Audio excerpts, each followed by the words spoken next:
We're going to jump right into the action from Shady Spring at the Scott Brown All-Star Classic, starting with the action on the girls' side. The day started off with the girls' three-point contest, and we only had one local shooter participate in Wyoming East's own Maddie Clark, who would end up coming in third place after hitting 13 threes in the first round, but two shooters made 14 in the first, and in the final round, Finley Lohan of George Washington would make 18 to claim the girls' three-point contest. Now to the game, Chick-Fil-A versus Jan-Care All-Stars. Start right away. Maddie Clark gets the pass, spots up for three, and hits it.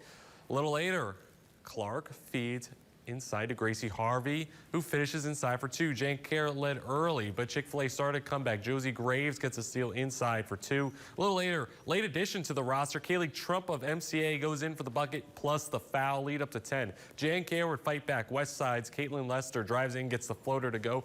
5-point game at half. Jan-Care would go on to tie. Ashlyn Riley spots up for the mid-range as it was a back-and-forth second half. Mary Beth Meadows feeds inside to Maddie Stoll for two.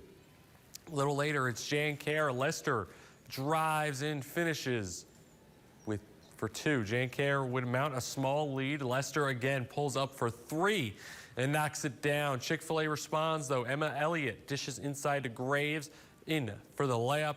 Chick-fil-A had a 6-point lead, but Jan-Care still fighting to stay in it off the miss. Harvey pulls the offensive rebound, puts it in, plus the foul, but in the end, Chick-fil-A would come away with it. Graves would be named the MVP, and Team Chick-fil-A takes it in a close one, 73-70. Here's Clark and Stoll on ending their high school careers in the All-Star game. Good that Ron was my coach and Austin Lakin, because I started off my career with Ron and it felt really good to be able to end it with Ron. So it was just good to go out and play with him one more time. It's a good way to end my high school career. I'm